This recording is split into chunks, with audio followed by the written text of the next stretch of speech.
Story நேரம் Tamil வியூவர்ஸ்க்கு hi. நம்ம சேனல்ல வீடியோ வந்து கிட்டத்தட்ட 1 வீக் ஆச்சுல.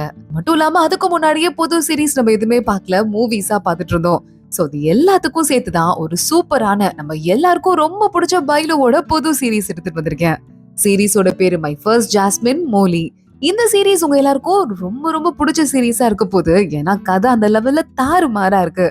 சோ அதனால எதை பத்தியும் வெயிட் பண்ணாம டைரக்டா ஃபர்ஸ்ட் பார்ட்குள்ள என்ன ஆக போகுது வாங்க பார்க்கலாம். எடுத்ததுமே லீஷன் மலை அப்படிங்கிற அடர்ந்த காடு இருக்கிற ஒரு பெரிய மலையை தான் காட்டுறாங்க. அதுல ஒரு பொண்ணு தலை தெறிக்க ஓடிட்டு இருக்கா. அந்த காட்டுக்குள்ள இருக்கிற அனிமல்ஸ் எல்லாம் அவளை அட்டாக் பண்றதுக்கு பின்னாடியே சுத்தி வந்துட்டு இருக்கு. லீஷன் மலையில தான் லீஷன் அகாடமின்னு ஒரு பெரிய காலேஜ் ஒண்ணு இருக்கு. அந்த காலேஜ்குள்ள ஒரு கிளாஸ்குள்ள போயிட்டு அந்த பொண்ணு முகத்தெல்லாம் மூடிட்டு இருக்க. அங்க யாரோ வராங்க, கதவை திறந்து பாக்குறாங்க. அத்தோட பார்த்தா பிளாஷ்பேக் கட் ஆயிடுது. இங்க பார்த்தா மறுபடியும் கேபிட்டல் சிட்டில அந்த பொண்ணை காட்டுறாங்க. இந்த பொண்ணு தான் நம்ம ஹீரோயின். அவ பேரு யாழி. கண்ணை திறந்து பாத்துட்டு இருக்கா. வெளியே அவளை பத்தி தான் கேட்டு பேசிட்டு இருக்காங்க. யாழி இப்பதான் மலை உச்சியில இருந்து கொஞ்ச நாளைக்கு முன்னாடி திரும்பி வந்திருந்தா. ஆனா வந்ததுல இருந்தே இந்த பொண்ணுக்கு உடம்பு முடியாமலே இருக்கு. பிரின்ஸ் லீ இருக்கார்ல, அவரை தான் கல்யாணம் பண்ணிக்கலாம்னு சொல்லிட்டு இந்த பொண்ணுக்கு எப்பயோ பரிசம் போட்டிருந்தாங்க. ஆனா திடீர்னு அந்த பிரின்ஸ் இந்த பொண்ணு கூட என்கேஜ்மெண்ட்டை பிரேக் பண்ணிட்டு இவளோட அந்த சித்தி பொண்ணு இருக்காங்கல்ல ஈங்கன்னு, அந்த பொண்ணு கூட என்கேஜ்மெண்ட் பண்ணிட்டாங்க. பாவம், கால் வராம போன அந்த பையன் இருக்கானே பிரின்ஸ் டிங்கு, அவன் கூட தான் இந்த பொண்ணு யாழிக்கு என்கேஜ்மெண்ட் ஆக போகுது அப்படின்னு பேசிட்டு இருக்காங்க. கல்யாணம் கூட நடக்க போகுது. இந்த பொண்ணு என்ன பாவம் பண்ணாலும் அப்படின்னு பேசிட்டு இருக்காங்க. அதெல்லாம் யாழி காதுல வாங்கிட்டு வெளியே வந்து எட்டி பாக்குறா. அப்ப அவளுக்கு சாப்பாடு எடுத்து கொடுங்க மேடம்க்கு அப்படின்னு அந்த வீட்டு வேலைக்காரங்க எல்லாம் பேசிட்டு இருக்காங்க. யாழி எதையுமே கண்டுக்காம அமைதியா போய் வெயிட் பண்ணிட்டு இருக்கா. உங்களுக்கு ஒரு விஷயம் தெரியுமா?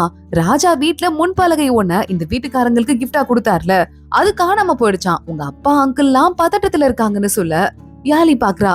காணாம போயிடுச்சான்னு கேட்டுட்டு இருக்கா. ஆமா, அது மட்டும் இல்லாம உங்க அப்பாக்கு உங்க சித்தியோட கடைசி பையன் ஒருத்தர் இருந்தான்ல, உங்க தம்பி, அந்த பையன் தண்ணிக்குள்ள வேற விழுந்துட்டானான்னு சொல்ல. விழுந்துட்டானா? எல்லாமே நடந்துருச்சான்னு யாழி யோசிக்க ஆரம்பிக்கிறா. நேரா அங்க அந்த குட்டி பையனை தண்ணிக்குள்ள இருந்து காப்பாத்திட்டு எல்லா இடத்துலயும் வாசல் பலகையை தேடிட்டோம். ராஜா கிஃப்ட் கொடுத்தது, அது எங்க போச்சோ தெரியலையே அப்படின்னு பதறி பேசிட்டு இருக்காங்க. எந்த இடத்தையும் விடக்கூடாது, வீடை விட்டு வெளியே போறதுக்கு வாய்ப்பே இல்ல. சோ வீடு முழுக்க வளைச்சு தேடுங்க அப்படின்னு சொல்லிட்டு அங்க நிக்கிற யாழியோட அப்பாவும் உத்தரவு போட்டுறாரு. அதே மாதிரி தேட ஆரம்பிக்கிறாங்க. யாழி கிட்டையும் வந்துடுறாங்க. யாழி கிட்ட ஒரு பெரிய பெட்டி இருக்கு. அவங்க அம்மா விட்டு போன பெட்டியா. அதுக்குள்ள இவளுக்கான சீதன பொருள் எல்லாம் வச்சு அவங்க அம்மா தான் விட்டுட்டு போயிருக்காங்க. இதை நாங்க தேடணும், உடைக்கணும்னு சொல்ல, இதுக்கான சாவி என்கிட்ட இல்ல, எங்க சித்தி, அதாவது இப்போ இந்த வீட்டோட தலைவி கிட்டதான் இருக்கு. இது என்னோட சீதனங்கிறதால நான் கல்யாணத்தப்ப கொடுக்குறேன்னு சொல்லியிருந்தாங்கன்னு சொல்லிட்டு யாழி சொல்லிட்டு இருக்கா. ப்ளீஸ், எங்க அம்மா விட்டு போன பொருள் எல்லாம் உடஞ்சிட போத்துறீங்க, பெட்டியை உடைச்சிங்கன்னா உடைச்சிடாதீங்கன்னு கெஞ்ச ஆரம்பிக்கிறா. நீங்க வேணா என் அப்பாட்ட என்ன கூட்டு போங்க அப்படின்னு யாழி சொல்லிட்டு இருக்கா. அதே மாதிரியே கூட்டு போறாங்க. அவங்க அப்பா மட்டும் இல்ல, சில அதிகாரிகள்லாம் கூட வந்திருக்காங்க.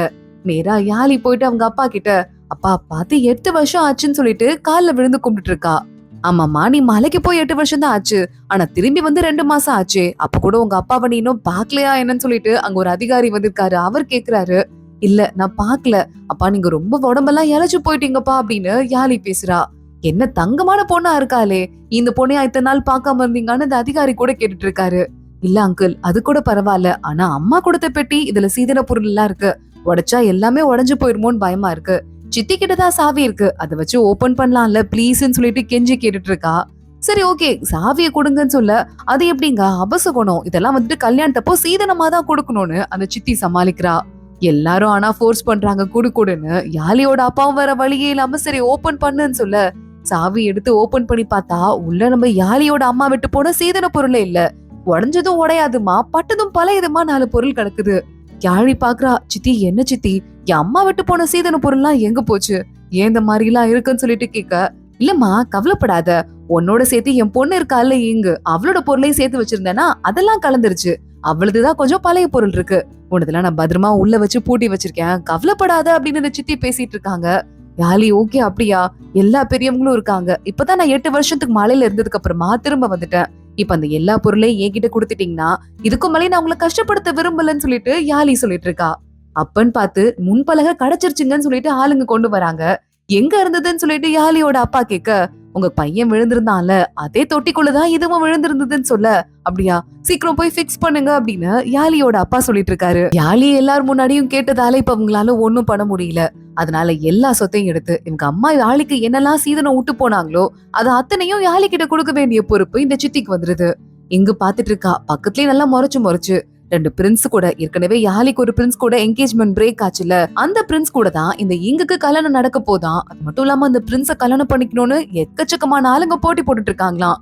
ஆனா அந்த அதிர்ஷ்டம் இங்குக்கு தான் கிடைச்சிருக்குன்னு சொல்லிட்டு தென்னாவட்டா மூஞ்ச வச்சிட்டு இருக்கா. அதே மாதிரி யாலிக்கு வர வேண்டிய பொருளையும் வர வழியே இல்லாம எல்லார் முன்னிலையிலயும் சித்தி யாலி கிட்ட கொடுத்துட்டாங்க. யாலியோட ஆளுங்க பாத்துட்டு, உங்க அம்மா உங்களுக்கு எவ்வளவு பொருள் விட்டு போயிருக்காங்க, தங்கம் வைர நகை மட்டும் இல்லாம சொத்து பத்து அவ்வளவு இருக்கு, நீங்க ஒரே நல்ல பணக்காரி ஆயிட்டீங்கன்னு சொல்லிட்டு அங்கிருந்து 2 வேலைக்கார பொண்ணுங்க சிரிச்சுட்டே போறாங்க. இன்னொரு வேலைக்கார பொண்ணு வரா. அவங்க 2 பேரும் சின்ன பொண்ணுங்க, தெரியாம ஏதாவது பேசியிருப்பாங்க, தப்பா எடுத்துக்காதீங்கன்னு சொல்ல, எனக்கு நீ வேலைக்கார பொண்ணு ஆகும்போது அவங்கள விட உனக்கு சின்ன வயசு, ஆனா நானும் சிங்கியும் இங்க இருந்து கிளம்பி போகும்போது நீ மட்டும் இங்க இருந்துட்ட, ரொம்ப கஷ்டப்பட்டிருப்பலன்னு கேட்க, இல்லன்னு சொல்லிட்டு அந்த பப்ளியா, அந்த பொண்ணு பேரு பப்ளி எங்க இருந்து போயிட்டு இருக்கா. அடுத்து பார்த்தா மறுபடியும் கதவு திறக்குது. சிங்கின்னு சொல்லிட்டு யாலி ஒரு பொண்ணு சொல்லிட்டு இருந்தால, அவதான் உள்ள வந்துருக்கா. அக்கா ரொம்ப கஷ்டப்பட்டியான்னு கேட்க, அதெல்லாம் நான் கஷ்டமே படல, நான் ஹாப்பியா தான் இருக்கேன்னு சொல்லிட்டு யாலி அந்த சிங்கி பொண்ணு கிட்ட சொல்லிக்கிட்டு இருக்கா. அன்னைக்கு நைட்டு தண்ணிக்குள்ள விழுந்துட்டான்ல அந்த குட்டி பையன், யாலியோட தம்பி, அவன் நேரா கிளம்பி சட்டையை போட்டு வந்துட்டு இருக்கான். யாலியும் அதே மாதிரி அவங்க அம்மா இருந்த இடம் இருக்கு போல அங்க போயிட்டு இருக்காங்க. அம்மா 8 வருஷம் ஆச்சுமா, அதுக்கப்புறம் தான் நான் திரும்ப வந்திருக்கேன், அப்ப கூட நீ எப்படி இருக்கன்னு யாருமே கேட்கல தெரியுமா அப்படின்னு யாலி யோசிச்சுட்டு இருக்கா. பிளாஷ்பேக் காட்டுறாங்க. பல வருஷத்துக்கு முன்னாடி யாலியும் அவங்க அம்மாவும் இந்த இடத்துல வாழ்ந்துட்டு இருந்தப்போ, அம்மா நீ எதுக்கு அப்பாவை கல்யாணம் பண்ணிக்கிட்டேன்னு யாலி கேட்டிருக்கா. நான் உங்க அப்பாவை லவ் பண்ணி கல்யாணம் பண்ணிட்டேன்னு யாலியோட அம்மாவும் சொல்லியிருக்காங்க. அதுக்கப்புறமா உனக்கும் எனக்கும் சம்மந்தம் இல்ல, மறுபடியும் லீஷன் மலைக்கே நான் உன்னை அனுப்பிடுறேன்னு சொல்லிட்டு யாலியோட சேர்த்து அவங்க அம்மாவையும் யாலியோட அப்பா அங்க இருந்து அனுப்பியிருக்காரு. அம்மா நீ ஆம்பளைங்க விஷயத்துல ரொம்ப தப்பான ஆளை சூஸ் பண்ணிட்டமா அப்படின்னு சொல்லிட்டு யாலி சொல்லிட்டு இருக்கா. மறுபடியும் அவளோட ரூம்க்கு போலான்னு பார்த்தா அங்க அந்த குட்டி தம்பி இருக்கான்ல, யாலி கதவை துற, கதவை துறன்னு கத்திட்டு இருக்கான். யாலி எங்க போறா, டேய் அக்கான்னு கூப்பிடணும்னு கூட உனக்கு அறிவில்லையாடா, கதவை துறன்னு சொல்லிட்டு கத்திட்டு இருக்கன்னு சொல்லிட்டு பக்கத்துல போய் உட்காந்துட்டு இருக்கா. பரவாயில்ல, உன் ஹெல்ப்பால எனக்கு எல்லாமே நல்லபடியா முடிஞ்சுது, சொத்து பத்துலாம் திரும்பி வந்துருச்சுன்னு சொல்ல, பரவாயில்ல பரவாயில்ல போனா போதும் தான் உனக்கு ஹெல்ப் பண்ணேன்னு குட்டி தம்பி யாலிய பார்த்து சிரிக்க ஆரம்பிக்கிறான். எங்க அம்மா முட்டாளா இருந்துட்டாங்க, என் அப்பாவை பத்தி தப்பா தெரிஞ்சுக்கிட்டாங்க, ஆனா ஏன் கல்யாண விஷயத்துல நான் அப்படி இருக்க மாட்டேன் அப்படின்னு யாலி சொல்லிட்டு இருக்கா. இன்னைக்குதான் அவளோட கல்யாணமா, அந்த பிரின்ஸ கல்யாணம் பண்ணிக்க போறா. உங்க சொத்து பத்தெல்லாம் வண்டியில ஏத்தியாச்சு, அதோட சாவி எங்க இருக்குன்னு சொல்லிட்டு வேலைக்கார பொண்ணுங்க சாவி கொடுக்குறாங்க. கிரீடம்லாம் ரெடி ஆயிட்டு இருக்கு கல்யாண பொண்ணுக்கு. அங்க பாட்டி கிட்ட உங்க 2 பேத்திங்களுக்கும் நீ கல்யாணம் போலையேன்னு சொல்ல, ஏன் பேத்திக்கான்னு கேட்டுட்டு இருக்காங்க. பாட்டிக்கு லைட்டா நினைவு கொஞ்சம் கொஞ்சமா தப்ப ஆரம்பிக்குது. யாழியே அவ தங்கச்சி இங்க 2 பேருமே உள்ள வந்துட்டு இருக்காங்க. பாட்டி கிட்ட ஆசீர்வாதம் வாங்கிட்டு இருக்காங்க. யாழிய பார்த்ததும் பாட்டி போயிட்டு, என்னம்மா நான் உன் மாமியாரு, என்ன உனக்கு தெரியலையான்னு சொல்லிட்டு பாட்டி கேட்டுட்டு இருக்க. யாழிக்கு ஒண்ணும் புரியல, ஒரு மாதிரி கன்ஃபியூஸ் ஆயிட்டு இருக்கா.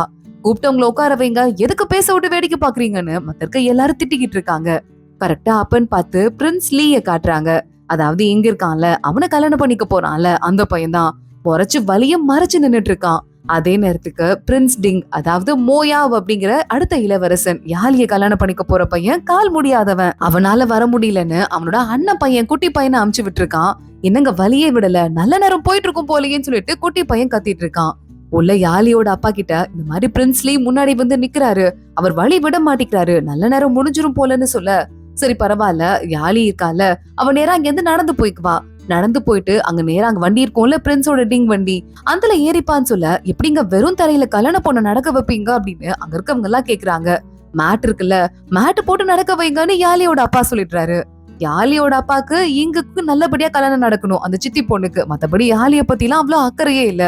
யாழி பாக்குறா, நான் போயிட்டு வரேன்ப்பா அப்படின்னு சொல்லிட்டு அங்க இருந்து அமைதியா கிளம்பிடுறா.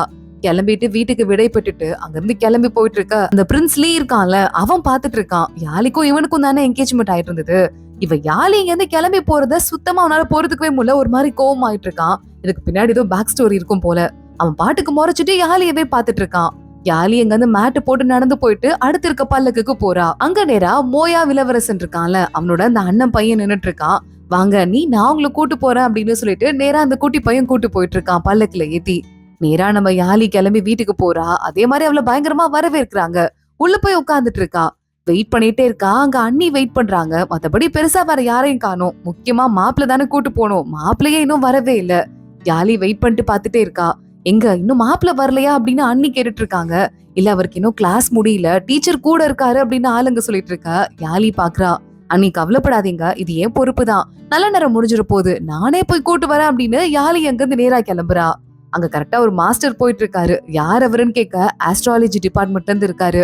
இவர் தான் மோயாவுக்கு எல்லா பாடங்களையும் சொல்லி கொடுக்கறதுக்காக வராருன்னு சொல்ல, அப்படியான்னு கண்டுக்காம யாழி நேரா அங்க இருந்து போயிட்டு இருக்கா. எங்கம்மா போற, அவனுக்கு கொடுத்த வேலை இன்னும் முடியல, போக கூடாதுன்னு சொல்ல, எங்க அவரை கல்யாணம் பண்ணிக்க வந்திருக்க பொண்ணுங்கண்ணா, நான் போக கூடாதா, என்ன பேசிட்டு இருக்கீங்கன்னு சொல்லிட்டு யாழி நேரா போறா, டோரை ஓபன் பண்றா. பார்த்தா பேப்பர்லாம் உள்ள கண்ணா பின்னான்னு பறந்துட்டு இருக்கு. அங்கதான் பிரின்ஸ் மோயாவ், அதாவது நம்ம ஹீரோ உள்ள உட்கார்ந்துட்டு இருக்கான். யாழி அவனை பார்த்து ஷாக் ஆயிட்டு, கால் வேற அவனுக்கு முடியாதுல்ல, அவன் வீல் சேர்ல தான் உட்கார்ந்துட்டு இருக்கான். சோ அவனால எதையும் எடுக்க முடியாதுன்னு மனக்கத்தை போட்டுட்டு, நான் எடுத்து கொடுக்குற பேப்பர்லாம் அப்படின்னு எடுத்து கொடுத்துட்டு இருக்கா. நமக்கு இன்னைக்கு கல்யாணம், சீக்கிரம் வாங்க நம்ம கல்யாணம் பண்ணிக்கலாம் அப்படின்னு யாழி கூப்பிட்டு இருக்கா. என் வேலை இன்னும் முடியல அப்படின்னு ஏதோ எழுதிட்டே இருக்கான் இவன். பக்கத்துல போய் பார்த்துட்டு, சூத்திரங்கள் எழுதுறீங்களா, அது அப்புறமா எழுதிக்கலாம்ல, இப்ப என்ன அவசரம், உங்களுக்கு பிடிக்குமா ஹனி கேக், நான் எடுத்துட்டு வந்திருக்கேன் அவன் கையில கொடுக்க. ஹனி கேக்க ஓரமா வச்சுட்டு மறுபடியும் அவன் எழுத ஆரம்பிக்கிறான். யாழி வாங்க போலாம் அப்படின்னு அவன் தலையில எல்லாம் அந்த ஹேர் பின் எல்லாம் கழட்டிட்டு கல்யாணத்துக்குலாம் அவனை ரெடி பண்றா. வெளியே கூட்டு போலான்னு பாத்துட்டு இருக்கா. கரெக்டா அப்ப அந்த மாஸ்டர் வந்துடுறான். நான் சொல்லும் போது அவன் எப்ப முடிக்கிறானோ அப்பதான் அவனை இங்க கூட்டு போகணும், அது வரைய கூட்டு போக கூடாதுன்னு சொல்ல, அப்ப சரிங்க நான் இங்க இருந்து கிளம்புறேன், என் கல்யாணத்தை நிறுத்தின பாவம் உங்களுக்கு வந்து சேரட்டும்னு யாழி கிளம்பிட்டு இருக்கா. என் கல்யாணத்தை யாரு தெரியுமா, ராஜமாதா தான் பிக்ஸ் பண்ணாங்கன்னு சொல்ல, அதுக்கு எதுக்கு கல்யாணத்தை நிறுத்தணும்னு கேட்க, நல்ல நேரத்துக்குள்ள கல்யாணம் பண்ணும், அப்பதான் வாழ்க்கை நல்லா இருக்கும், நீங்க உங்க இஷ்டத்துக்கு கல்யாணத்தை மாத்திக்கிட்டீங்கன்னா எப்படிங்க நான் கல்யாணம் பண்றது, நான் இங்க இருந்து கிளம்புறேங்க, நீங்க ராஜமாதாட்ட பேசிக்கோங்கன்னு யாழி எங்க இருந்து மிரட்ட ஆரம்பிக்கிறா. அந்த ஆளே பயந்து போயிடுறான். சரி ஓகே கல்யாணத்தை முடிச்சுட்டு சீக்கிரமா திரும்பி வாங்க அப்படின்னு சொல்லிட்டு இருக்கான். யாழி பாக்குறா, இப்ப போலாமா அப்படின்னு கேட்டு நேரா அங்கிருந்து மோயாவோட வீல் சேரை இழுத்துட்டு போயிட்டு இருக்கா. மோயாவை பாக்குறான். நீ லீஷன் மலையில இருந்து வந்திருக்கன்னு நல்லாவே எனக்கு தெரியும், அந்த மலையில இருக்க உன்னோட கெட்டிக்காரத்தனத்தெல்லாம் நீ உனக்குள்ளேயே வச்சுக்கோ, இந்த இடத்துல வச்சுக்காத, அதுவும் இல்லாம உனக்கும் பிரின்ஸ் லீக்கும் தான் கல்யாண ஏற்பாடு பண்ணியிருந்தாங்க, கரெக்டா பிரேக்கப் ஆயிடுச்சு. ஆனா பிரின்ஸ் லீ மாதிரி ஒரு பையனை தான் கல்யாணம் பண்ணிக்கணும்னு ஊருக்குள்ள இருக்கிற அத்தனை பொண்ணுங்களும் வந்து ஆசைப்பட்டாங்க. ஆனா அந்த மாதிரி ஒரு பையன் கூட பிரேக்கப் ஆயிட்டு என்ன மாதிரி கால் முடியாத பையன் கூட உன் கல்யாணம் நடக்க போகுதுன்னு வருத்தத்துல இருப்பல்ல அப்படின்னு கேட்டுட்டு இருக்கான். யாழி பாக்குறா. அதெல்லாம் உங்களுக்கு யார் சொன்னது, அந்த பையனை கல்யாணம் பண்ணிக்க எல்லாரும் போராடினாங்கன்னு கூட எனக்கு தெரியாது, ஏன்னா நான் மலை உச்சியில இருந்தேன், எனக்கும் அதுக்கும் சம்பந்தமே கிடையாது, இப்போ நம்ம கல்யாணத்துக்கு டைம் ஆச்சு போலாமா அப்படின்னு யாழி வீல் சேரை இழுத்துட்டு போறா. உள்ள அண்ணி வெயிட் பண்ணிட்டே இருக்காங்க. நல்ல வேலைப்பாணி வந்துட்டு அப்படின்னு சொல்லிட்டு யாழிக்கும் நம்ம மோயாவுக்கும் முறைப்படி என்னென்னலாம் ஸ்டெப்ஸ் எல்லாம் நடக்கணுமோ அதெல்லாம் பண்ணி கல்யாணமும் முடிஞ்சிருது. ரெண்டு பேரும் ஃபர்ஸ்ட் நைட் ரூம்ல உட்காந்துட்டு இருக்காங்க. மோயாவை அப்படியே மூஞ்சி இறுக்கமா வச்சுட்டு உட்காந்துட்டு இருக்கான். யாழி பாக்குறா, இன்னும் எவ்வளவு நேரம் இப்படியே வச்சுட்டு உட்காந்துட்டு இருக்க போறான், இப்ப நம்ம அடுத்து என்ன பண்ணோம் அப்படின்னு யோசிக்க ஆரம்பிக்கிறா. ஏதாவது சாப்பிடுறீங்களா பிரின்ஸ்ன்னு கேட்டுட்டு இருக்கா. மோயாவை பாக்குறான். இங்க பாரு, மத்தவங்களுக்கு எல்லாம் கல்யாணங்கிறது ஒரு ஈஸி டாஸ்க், ஈஸியா நடந்துரும், ஆனா என்ன மாதிரி கால் முடியாத பசங்களுக்கு எல்லாம் அதுக்கே ஹெல்ப் தேவைப்படுதுன்னு சொல்லிட்டு இருக்க. மோயாவை பார்த்துட்டு யாழி எங்க இருந்து ஓடி போயிட்டு இருக்கா.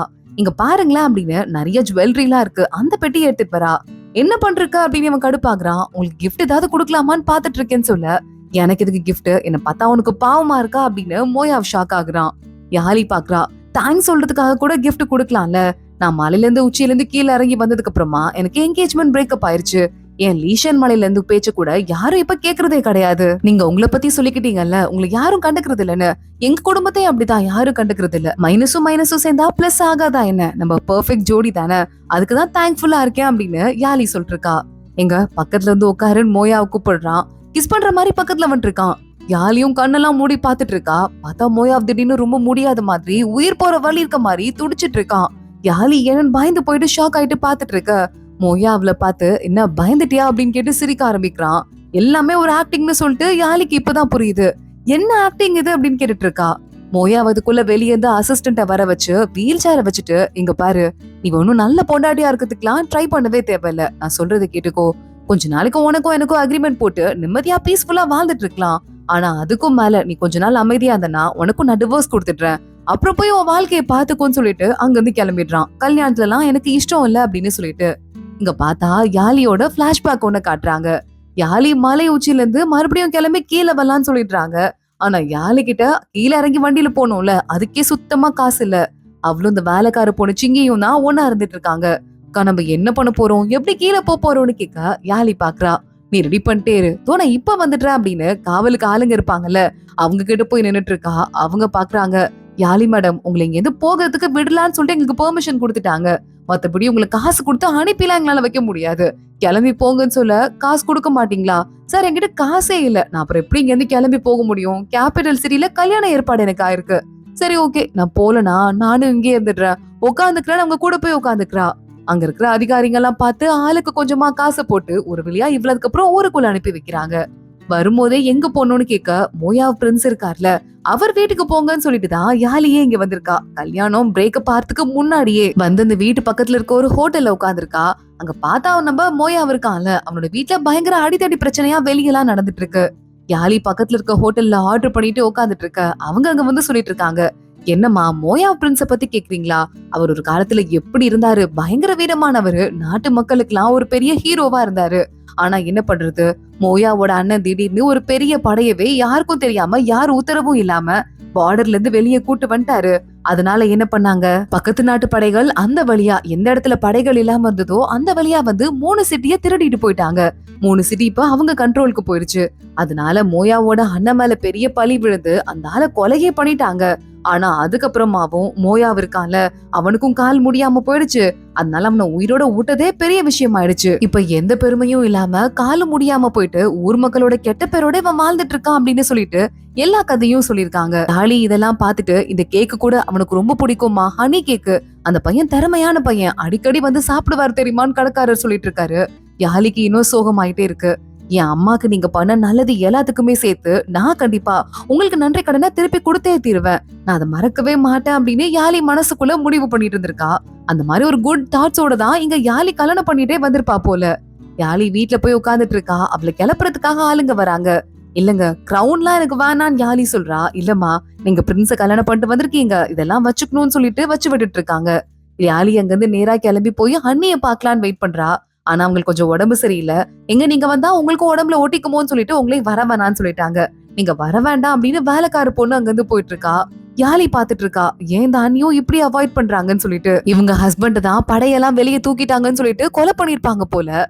அதனால இந்த அண்ணி இருக்காங்கல்ல பயங்கர சோகத்தோட சாமி கும்பிட்டுட்டே இருக்காங்க. எப்ப பாரு சேடா இருக்காங்க. அவங்க பையன் இருக்கான்ல போயிட்டு இருக்கான். அம்மா அப்படின்னு கூப்பிட்டு இருக்கான். உனக்கு பர்த்டே வரப்போகுது இல்ல, நான் ஏதாவது கிஃப்ட் வந்து அரேஞ்ச் பண்றேன்டான்னு சொல்ல, என் பர்த்டே எப்பவும் முடிஞ்சு போச்சுன்னு சொல்லிட்டு இந்த குட்டி பையன் கத்திட்டு இருக்கான். ஓ அப்படியா, முடிஞ்சிருச்சா, பரவாயில்ல, மாஸ்டர் உனக்கு இருக்காரு, நல்லபடியா உன்னை பாத்துக்குவாருன்னு அவங்க சொல்ல, மாஸ்டர் அவங்க அம்மாக்கு உடம்பு முடியலன்னு எப்பயோ கிளம்பி ஊரை விட்டு போயிட்டாருமா, எனக்கு மாஸ்டரே இல்ல 1 வருஷமா அப்படின்னு அந்த பையன் சொல்றான். வயசாகிறதால என் மெமரி வீக் ஆயிடுச்சு போல, சாரி அப்படின்னு அவங்க அம்மா சொல்லிட்டு இருக்காங்க. எனக்கு படிக்கிற வேலை இருக்கு, நான் போறேன், எனக்கு கண்டுக்கிறதுக்கு யாருமே இல்லைன்னு பாவம் அந்த அண்ணியோட பையனும் அங்க இருந்து கிளம்பி போயிடுறான். இப்படியே போயிட்டு இருக்கு. என் வாழ்க்கையில நிம்மதி சந்தோஷம் எதுவுமே கிடையாது. ஆமா என்னாச்சு, அவன் திரும்ப வந்துட்டானா அப்படின்னு கேட்க, இன்னும் வரல, ஆனா கண்டிப்பா திரும்ப வந்துருவாரு, நீங்க மருந்து சாப்பிடுங்க அப்படின்னு வேலைக்கார பொண்ணு சொல்லிட்டு கூடவே ஹெல்ப் பண்ணிட்டு இருக்காங்க. அன்னைக்கு யாழி வீட்டுல உட்காந்து ஏதோ எழுதிட்டு வெயிட் பண்ணிட்டே இருக்கா. அப்போ இந்த சிங்கின் வேலைக்கார பொண்ணு இருப்பால குட்டி பொண்ணு, அவ அங்க வந்துடுறா. இங்க பாருங்கக்கா, மோயா இவ்வளவு தூரம் வரல, இதுக்கும் மேலே அவங்கள பார்க்க வர போறாரு, தூங்கலான்னு சொல்லிட்டு இருக்கா. யாழியும் அதான் கரெக்டுன்னு தூங்கறதுக்கு ட்ரை பண்ணிருக்கா. பார்த்தா கொடூரமா யாரோ அவளை துரத்தி வந்து அட்டாக் பண்ற மாதிரி கனவு வருது. யாழி திடீர்னு ஏஞ்சிடுறா. அந்த இடத்துக்கு பார்த்தா சிங்கி எட்டி பாக்குறா. அக்கா எனக்கும் தனியா தூங்கவே பிடிக்கல, புது இடமா இருக்குல்ல, உங்க கூட சேர்ந்து தூங்கலான்னு வந்துட்டேன்னு சொல்லிட்டு நேரா ஓடி வந்துடுறா. 2 பேரும் ஒன்னா படுத்துட்டு கதை பேசிட்டே தூங்க ஆரம்பிக்கிறாங்க. அடுத்த நாள் காலையே ஆகுது. வேலைக்கார பொண்ணுங்க எல்லாம், அம்மா இங்க என்ன நடக்குது, இந்த செடியை மேடம் நட்டு வச்சிருக்காங்க, இது என்னைக்காவது பூத்து வருமா என்ன, கல்லு மாதிரி தானே இருக்கு அப்படின்னு பேசிட்டு இருக்க, போய் வேலையை பாருங்கன்னு இந்த பெரிய வேலைக்கார பொண்ணு இருப்பால அவ எல்லாரையும் அமுச்சு வச்சிட்டு இருக்கா. அடுத்தவங்க விஷயத்த தலையிட்டுக்கிட்டே இருக்காங்கன்னு சொல்லிட்டு யாழி கிட்ட போய் வித்திட்டு ஆரம்பிக்கிறா. யாழி பாக்குறா, நம்மளும் இந்த வீட்டுக்கு வந்து நிறைய நாள் ஆயிடுச்சு, ஆனா இந்த வாழ்க்கையிலேயே மொத்தமாவே நான் 2 தடவை தான் மோயாவையே பாத்திருக்கேன். ஒண்ணு கல்யாணத்துக்கு அப்புறம், இன்னொன்னு நடந்து போகும்போது ஆக்சிடென்ட்லாம் அவர் மேல இடிச்சிட்டேன், அவ்வளவுதான், மத்தபடி நான் அவரை பார்க்கவே இல்ல. என்ன நடக்குது, அப்படி இவர் என்னதான் பண்றாருன்னு கேட்க, இப்ப பாரு ஸ்டடி ரூம்லயே இருக்காரு அப்படின்னு வேலைக்கார பொண்ணு சொல்றா. யாழி அங்கிருந்து கிளம்பி நேரா மோயாவை பாக்கலான்னு போயிட்டு இருக்கா. மறுபடியும் அந்த மாஸ்டர் வந்துடுறாரு. கல்யாணத்துக்காக அன்னைக்கு விட்டம்மா, ஆனா விட முடியாது, அன்னைக்கு நடந்ததுக்கு பனிஷ்மெண்டே அவன் இன்னும் நிறைய நாள் அனுபவிக்க வேண்டியிருக்கு, சோ அதனால இன்னும் கொஞ்ச நாள் அவன் பனிஷ்மெண்ட் எழுதுட்டும்னு சொல்ல, யாழி பாக்குறா. அம்மா நீங்க சவுத் சைட்ல இருந்து வந்தீங்கன்னு கேள்விப்பட்டேன், வந்து எத்தனை நாள் ஆச்சுன்னு கேட்க, 3 வருஷம் ஆச்சுன்னு இந்த மாஸ்டர் சொல்றாரு. ஓ அப்படியா, அப்ப கோர்ட்ல உங்க பேச்சு நல்லா எடுபடும் போலயே அப்படின்னு சொல்லிட்டு நேரா அங்கிருந்து கிளம்பிடுறா. கேரேஜ் ரெடி பண்ணு, அங்கிள பாக்க போறேன் அப்படின்னு மோலி வேலைக்கார பொண்ணு கிட்ட சொல்றா. அதே மாதிரி பாக்க போயிடுறா. மோலி போகும்போது அங்க ஏதோ பெல் அடிக்கிறாங்க. என்னங்க இது அப்படின்னு வேலைக்கார பையன் கிட்ட கேட்க, அந்த பையன் சொல்லிட்டு இருக்கான், இது நம்ம உடம்புல இருக்கிற எல்லா நரம்பையும் சக்தியாக்கும் வலுவாக்கும் சொல்றாங்க, அதுக்காக தான் இதை நாங்க ரெடி பண்ணிட்டு இருக்கோம் அப்படின்னு சொல்ல, ஓ அப்படியான்னு கேட்டு மோலி உள்ள போறா. அங்கிள் பாக்குறாரு. என்னம்மா இவ்வளவு தூரம் வந்திருக்க, என்ன ஆச்சுன்னு கேட்க, இந்த ஊர்ல உங்களை விட்டா எனக்கு வேற யாரு அங்கிள் இருக்கா, அதான் அந்த ஆள் இருக்காருல மாஸ்டர்னு சொல்லிட்டு என் புருஷன் கூட, அவரை பத்தி பேசுறதுக்காக தான் இங்க வந்திருக்கேன் அப்படின்னு மோலி கதைய ஆரம்பிக்கிறா. பேசிட்டு இருக்கும் போதே யாழிட்ட அவங்க அங்கிள் உங்க அம்மா எப்படி இருக்காங்க அப்படின்னு கேட்க யாழி அமைதி ஆயிடுறா. எல்லாரும் சேர்ந்து துரோகம் பண்ணிட்டாங்க உன் அம்மாக்கு. சரி உனக்கு என்ன ஹெல்ப் பண்ணணும் அப்படின்னு கேட்க, அதான் அந்த கல்டிவேட்டர் இருக்கார்ல, அதான் மூயா கூடயே ஒருத்தர் பாடம் சொல்லி கொடுக்குறேன்னு இருக்காரு, அவரை பத்தி பேசுறதுக்கு வந்திருக்கேன்னு சொல்ல, யாரு அந்த லூவா? அந்த லூ புதுசாதான் அந்த ஊருக்கு வந்திருப்பான் போல. ஆனா மூயாங் மினிஸ்டர் இருக்கானே அவன் கூடயே சுத்திட்டு இருக்கான். எனக்கு தெரிஞ்சு மூயாங் மினிஸ்டர் சொல்லிதான் அந்த மூயாங் மினிஸ்டருக்கு உன் புருஷன் மேல இருக்கிற கோபத்தினாலதான் தண்டனை கொடுக்கறான் அது இதுன்னு சொல்லிட்டு கண்டதையும் பண்ணி டார்ச்சர் பண்ணிட்டு இருக்கான்.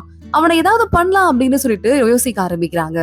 எப்படி இந்த மூயாங் மினிஸ்டர் கூட இந்த லூ இவ்ளோ க்ளோஸ் ஆனோன்னு தெரியல, ஷார்ட் பீரியட் தான் அப்படின்னு பேசிட்டு இருக்காங்க. அப்ப வெளியே ஏதோ பஞ்சாயத்து நடக்கிற மாதிரி இருக்கு.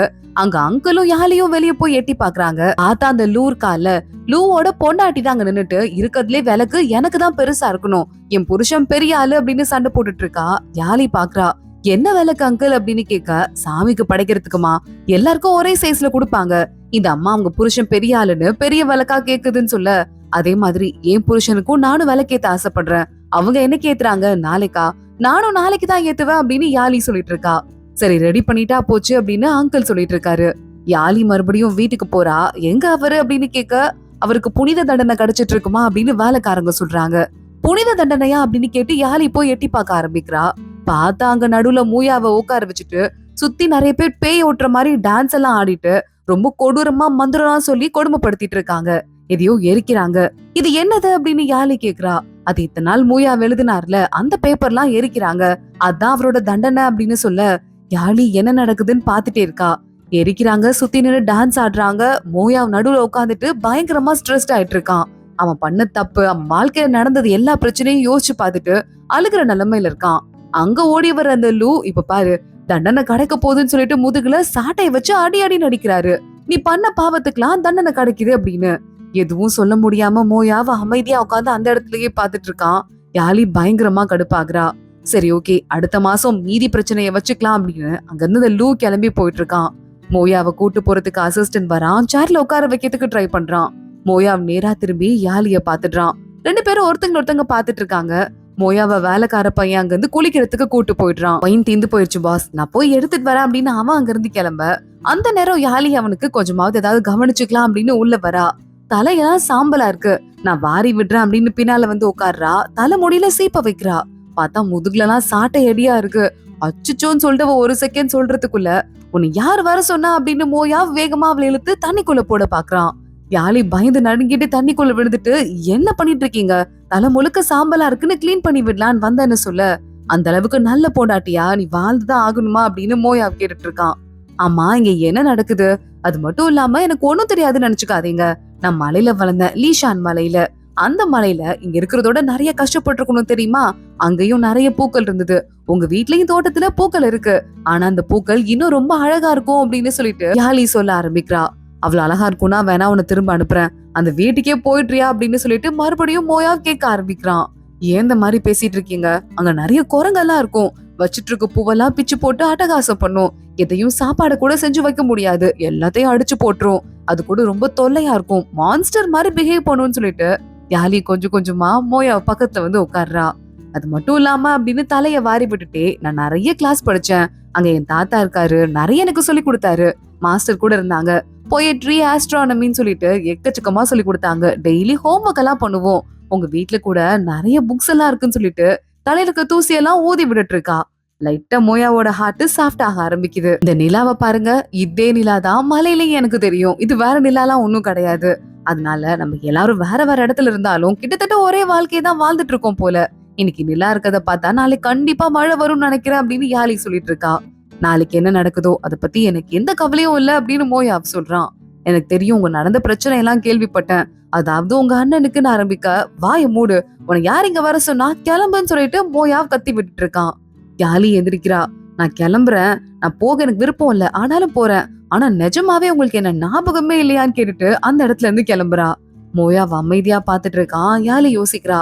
கல்யாணத்தப்ப நான் அவரை முதல் முறையா பாக்கல, அதுக்கும் முன்னாடியே வருஷங்களுக்கு முன்னாடியே நான் அவரை பாத்துட்டேன் அப்படின்னு யோசிச்சுட்டு இருக்கா. எங்கேயோ யாழி கிளம்பி போயிட்டு இருந்திருப்பா போல. அவளோட கூட்டத்தையே ஒட்டுமொத்தமா மறிச்சு கொள்ளையடிச்சு கொல்ல பாக்குறாங்க ஆளுங்கெல்லாம். அந்த இடத்துல யாழி கொஞ்சம் சின்ன பொண்ணா இருக்கா. அவன் நின்னுட்டு இருக்கும் போதே அங்க மோயா ஓடி வரான். அங்க இருக்கிற அத்தனை பேரையும் அடிச்சு போட்டுட்டு யாழி கீழே பயந்து நடுங்கி விழுந்துட்டு இருக்கா. அவளை காப்பாத்துறான்.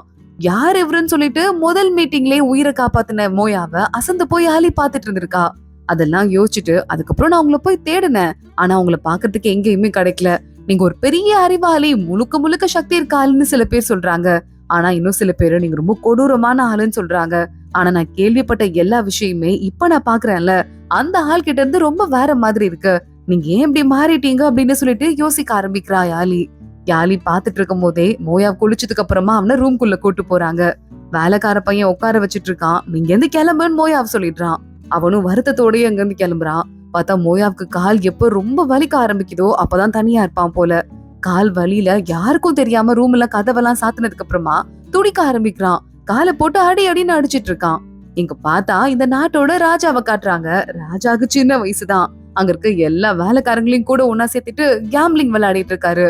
வேலைக்காரங்க எல்லாம் விளையாடிட்டு இருக்க ராஜமாதா உள்ள வராங்க. என்ன நடக்குதுங்க? எல்லா வேலைக்காரங்களுக்கும் 10 சவக்கடி கொடுங்க அப்படின்னு சொல்லிட்டு அவங்க அத்தனை பேரையும் வெளியே அனுப்ப, நான் தான் ராஜமாதா விளையாண்டேன், அவங்கள விட்டுருங்கன்னு ராஜா கேட்டுட்டு இருக்காரு. நீ இந்த நாட்டோட ராஜா, வயசு உனக்கு வந்துகிட்டே இருக்கு. ஒட்டு மொத்தமா எல்லா பொறுப்பையும் நீ ஹேண்டில் பண்ண வேண்டிய வயசு. என்ன பண்ணிட்டு இருக்க? கேம்லிங் விளையாடிட்டு இருக்க. உன் அப்பா உன்னை பாத்துட்டு இருந்தாருன்னா சொர்க்கத்துல இருந்து உன்னை பத்தி என்ன நினைப்பாருன்னு கேட்க, என்ன ராஜமாதா, லீஷன் மலைய மூடி வச்சிருக்கதாலதான் நீங்க மகாராணி ஆகல. ஒரு வேலை அதுக்கு பெர்மிஷன் கொடுத்திருந்தாங்கன்னா, அவங்க ஓபன் பண்ணிருந்தாங்கன்னா நீங்க தானே பொறுப்பெடுத்துட்டு இருப்பீங்க. என்கிட்ட கெஞ்சனுங்கிற அவசியம் உங்களுக்கு வந்திருக்காது இல்லன்னு சொல்ல, ராஜமாதா ராஜாட்ட போய் முறைச்சு பாத்துட்டு இருக்காங்க. அடுத்து கொஞ்ச நேரத்துல வெளியே கிளம்பி அவங்க பாட்டுக்கு அமைதியா போயிட்டு இருக்காங்க. ராஜா அவரோட விளையாண்ட பொருள்லாம் கீழே உடுது உடஞ்சு கிடக்கு கோவத்தோட உள்ள உட்கார்ந்துட்டு இருக்காரு. யாழி மறுபடியும் சாப்பாடு கொடுக்கறதுக்காக மோயாவோட ரூம பாத்து வரா. அசிஸ்டன்ட் அங்க விட மாட்டேன், அவர் வந்து எழுதிட்டு இருக்காரு அப்படின்னு சொல்லிட்டு இருக்கான். எழுதிட்டு இருக்காரா? ஏண்டா, பனிஷ்மெண்ட் எழுதி எழுதி அவர் உயிருக்கு ஏதாவது ஆயிடுச்சுன்னா 4 நாளா சாப்பிடாம உள்ள உட்காந்துட்டு இருக்காரு, பரவாயில்லையா? என்ன உடுங்கன்னு சொல்லிட்டு கத்திட்டு உள்ள வந்துடுறா. மோயா இன்னும் சின்சியரா எழுதிட்டு இருக்கான். இத முதல்ல ஏதாவது சாப்பிடுங்கன்னு சொல்லிட்டு வேக வேகமா எடுத்து வைக்கிறா. மோயாவானா கண்டுக்கவே இல்ல. என்னாச்சு? ஒரு மாதிரி டல்லா இருக்க மாதிரி இருக்கு, உடம்பு சரியில்லையா? ரூம்குள்ள வெளிச்சம் கூட வரலன்னு விண்டோ எல்லாம் ஓபன் பண்ணிட்டு நாடி புடிச்சு பாக்குறேன்னு கைய புடிச்சு பாக்குறா. நாடி கூட உனக்கு பிடிக்க தெரியுமான்னு மோயா கேக்குறான். நாடி பிடிக்க தெரியுமா நான் கேட்டீங்க? அது மட்டும் இல்ல, எனக்கு இன்னும் நிறைய விஷயம் வரும். நான் உங்களோட எதிர்காலத்தை ஜோசியத்துல கணிச்சு சொல்லவா அப்படின்னு கேட்டுட்டு இருக்கா. உங்களுக்கு நல்ல காலம் பிறக்க போகுது அப்படின்னு. மோயா பார்த்துட்டு பயங்கரமா ஷாக் ஆயிட்டு கையில கிடைக்கிறதுலாம் தூக்கி எறிகிறான். யாழி பக்கத்துல வந்து நின்னுட்டு, காதுல பாருங்களேன், முத்து போட்ட மாதிரி அழகான ஒரு தோடு முடிவு இருக்கு. இத மாதிரி இருக்கிறவங்களுக்கு ரொம்ப வாழ்க்கை ரொம்ப நீளமா இருக்கும். ஆனா அதுக்கு முதல்ல நீங்க என்ன பண்ணணும்னா சாப்பிடணும்னு சொல்லிட்டு கையில வேகமா சாப்பாடை எடுக்க ஆரம்பிக்கிறா. அப்படின்னு நக்கலா மோயாவை பாத்துட்டு இருக்கா. யாழிக்கு ஒரு மாதிரி மூச்சு திணறுது. மயங்கி கீழே விழுற மாதிரி போயிட்டு இருக்கா. என்ன ஆச்சுன்னு மோயாவை கேட்டுட்டு இருக்கான். உங்களை மாதிரி நானும் சும்மா நடிச்சு பார்த்தேன்னு நினைச்சிட்டு கையை காட்டுங்க, கஞ்சியை குடிங்கன்னு சொல்லிட்டு கஞ்சியை எடுத்து வச்சிட்டு இருக்கா. மோயாவ் அவளையே அமைதியா பாத்துட்டு இருக்கான். இங்க இன்னொரு பக்கம் ஒரு அதிகாரி உள்ள போய் செக் பண்ணி பாக்குறாரு. அந்த இடத்துல மாறு வேஷத்தை போயிருந்த ராணுவ தளபதி ஒருத்தர் கொல்லப்பட்டு கிடக்குறாரு. அத பாத்துட்டு இவர் பயங்கரமா ஷாக் ஆயிட்டு என்ன பண்றது, இத ராஜமாதாட்ட உடனடியா கொண்டு போகணும் அப்படின்னு நினைச்சிட்டு இருக்காரு. தகவலும் சொல்லி விடுறாரு. அதே மாதிரி ராஜாக்கும் விஷயம் போகுது. ராஜா ஷாக் ஆயிட்டு அசிஸ்டன்ட் கிட்ட என்ன சொல்லிட்டு இருக்கீங்க? பாவம் அந்த தளபதி, அவர் நம்ம சைடு இருந்த ஆளு. அவரை கொண்டு இருக்காங்க அப்படின்னா கண்டிப்பா அந்த மூயாங் மினிஸ்டர் இருக்கான்ல, அவனோட ஆளாதான் இருக்கணும். ஆனா மூயாங் மினிஸ்டர் ராஜமாதாக்கு ரொம்ப க்ளோஸா இருந்துட்டு இருக்கான். ராஜமாதா உண்மையா என்ன நினைப்புல இருக்காங்கிறதும் இது வரைய சரியா தெரியாம இருக்கு.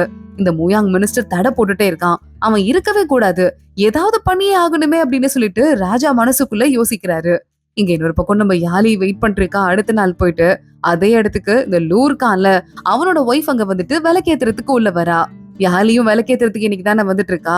நேரா உள்ள போறா. எப்படி விளக்கேத்தணும்னு கேட்க, உங்க புருஷனோட பேரு, உங்க குடும்பத்தோட தலைவர் பேர் அதுல எழுதி வைக்கணும் அப்படின்னு சொல்ல, அவருக்கு 2 பேர் இருந்தா எதை எழுதுறதுன்னு சொல்லிட்டு யாழி கேக்குறா. ஏன்னா மோயாவுக்கு மோயாவ் அப்படின்னும் பிரின்ஸ் டிங் அப்படின்னு சொல்லிட்டு 2 பேர் இருக்குல்ல, பிறப்புல எந்த பேர் வச்சாங்களோ அந்த பேர் தான் எழுதணும்னு சொல்ல, யாழி உன்னை கேட்டு உள்ள போயிட்டு இருக்கா. இங்க இன்னொரு பக்கம் பார்த்தா இந்த லூவும் அதே இடத்துலதான் ஒரு பக்கம் சுத்திக்கிட்டு இருக்கான். கூட 2 பேர் சேர்ந்துட்டு எப்படி அந்த தளபதி இறந்து போனாரு அப்படின்னு ஆளுக்கு பிரச்சனை பண்ணிட்டு இருக்காங்க.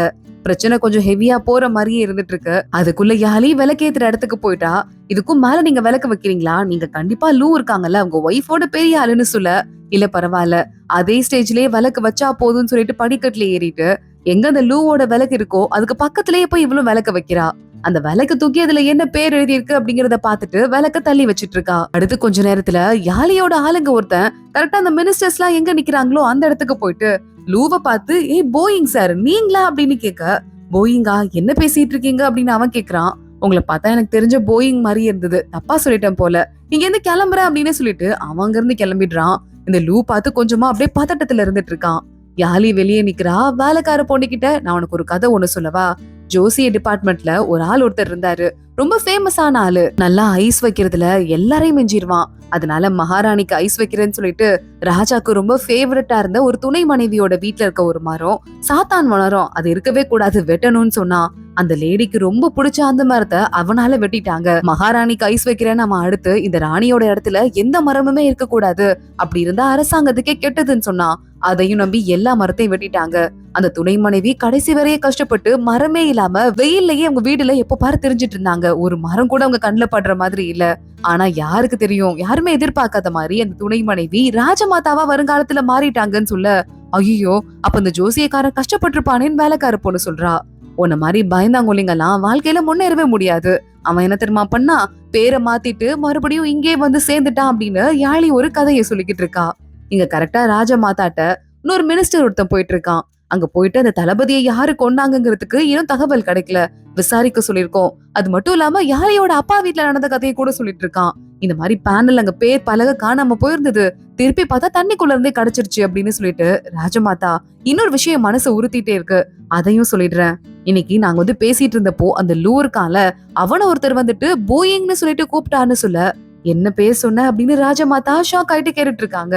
போயிங்னு சொன்னதும் ராஜமாதா ஆளுங்களை அமுச்சு வச்சிடுறாங்க.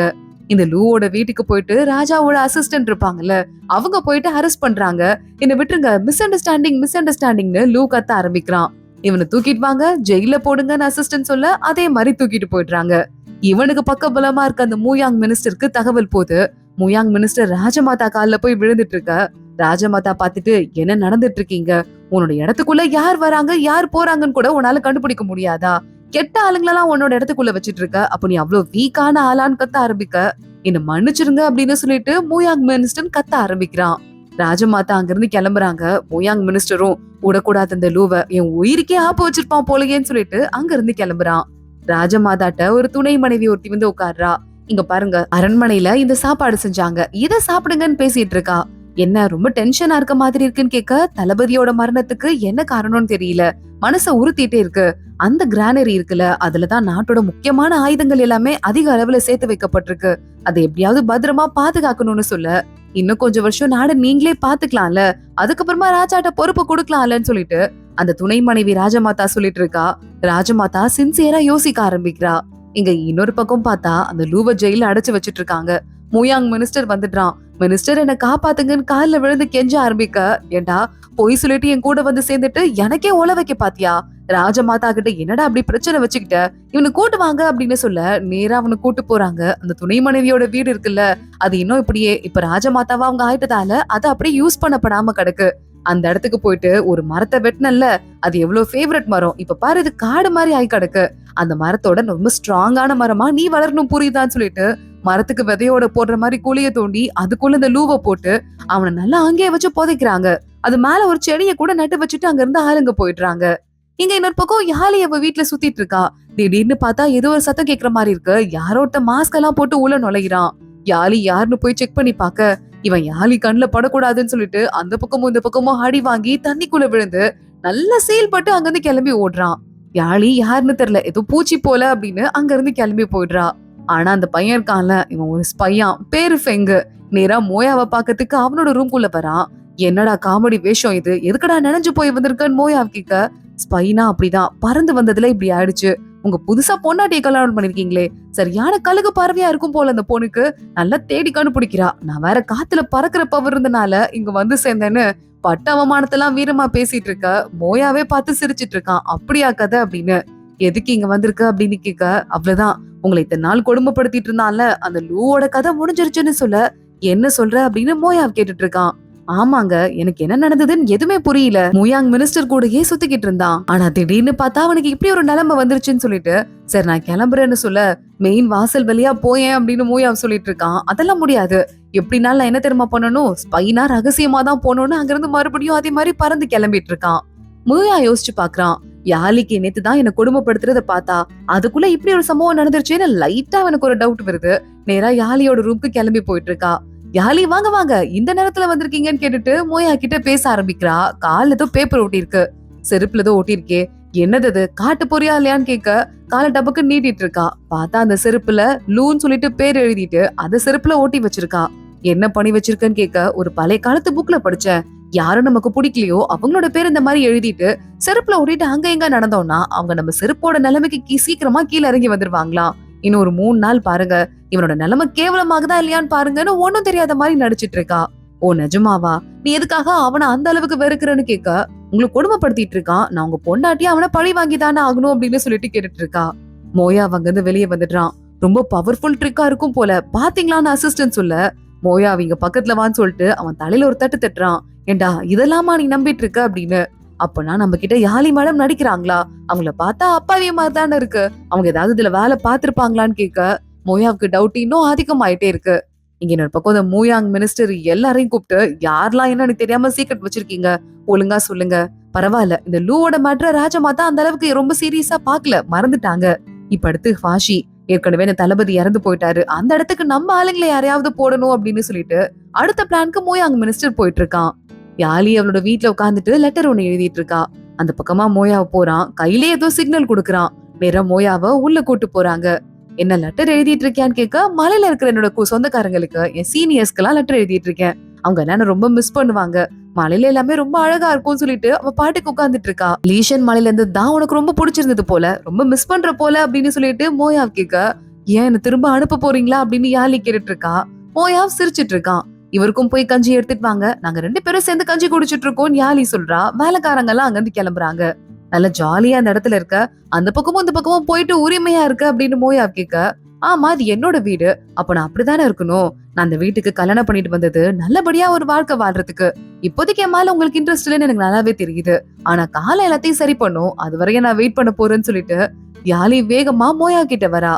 லைட்டா அவனும் சிரிச்சுட்டே பாத்துட்டு இருக்கான் அவள.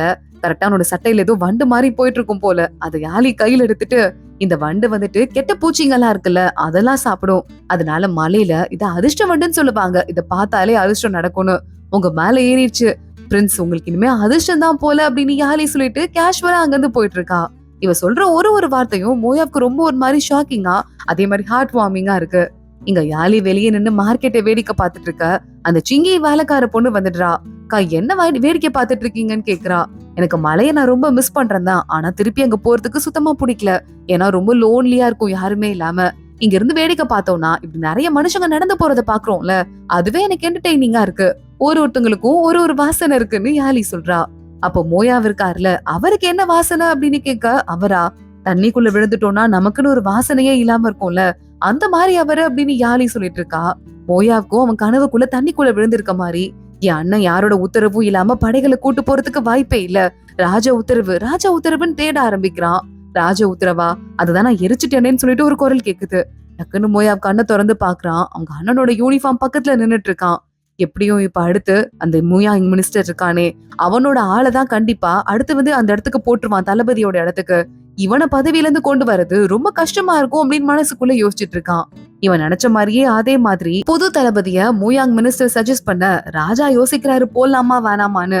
ஆனா ராஜமாதா பக்கத்துல நின்னுட்டு மூயாங் மினிஸ்டர் சொன்ன ஆளையே அப்பாயிண்ட் பண்ணிடுறாங்க. ராஜாக்கு அது இன்னும் அப்செட்டா இருக்கு. யாழி அங்க இருந்து ஏதோ புதுசா ஒரு ட்ரெஸ் மாதிரி ஒண்ணு எடுத்துட்டு கிளம்புறா. நேரா அந்த அண்ணி இருக்காங்கல்ல, அவங்கள பாக்கலான்னு தான் போவா போல. அந்த அண்ணி அப்பதான் வண்டில இருந்து கீழே இறங்கி வராங்க. என்னாச்சு அண்ணி அப்படின்னு கேட்க, இல்ல உடம்பு முடியல, நம்ம டாக்டர்கிட்ட போயிட்டு வந்தாங்கன்னு வேலைக்கார பொண்ணு சொல்லிட்டு அங்க இருந்து கிளம்புறா. யாழி பாக்குறா, எதனால இவங்க இப்படி தலை தெரிச்சுட்டு ஓடுறாங்க, என்ன நடக்குதுன்னு சொல்லிட்டு யோசிக்க ஆரம்பிக்கிறா. மோயாவ் அதே நேரம் ரூம்ல இருந்துட்டு அவங்க அண்ணனுக்கு தண்டனை கொடுத்த பேப்பரு, அவங்க அண்ணனோட கேஸ் பேப்பர்னு சொல்லிட்டு எல்லாத்தையும் பாத்துட்டு இருக்கான். யாழி சாப்பாடு கொடுக்கணும்னு போய் நிக்கிறா. யாரும் உள்ளேயே போக கூடாதுன்னு அசிஸ்டன்ட் சொல்லிட்டு இருக்கான். என்ன உள்ள விடுங்கன்னு யாழி கத்த ஆரம்பிக்க, உள்ள இருந்து நல்லா உடைக்கிற சத்தம் எல்லாம் மோயாவ் கொடுத்துட்டு இருக்கான். யாழி பாக்குறா, சாப்பாடு எடுத்துட்டு போய் அவருக்கு கொடுங்க, அவர் கொஞ்சமாவது சாப்பிடட்டும்னு சொல்லிட்டு அமைதியா அங்கிருந்து கிளம்பிடுறா. அதோட தான் இன்னைக்கு எபிசோட் முடியுது. அடுத்து என்ன ஆக போகுது தொடர்ந்து பார்க்கலாம். இந்த வீடியோவை லைக் பண்ணிக்கோங்க. மறக்காம நம்ம சேனலுக்கு சப்ஸ்கிரைப் பண்ணிட்டு பெல் ஐக்கனையும் கிளிக் பண்ணிக்கோங்க. அடுத்த வீடியோல பார்க்கலாம். அது வரைய பாய்.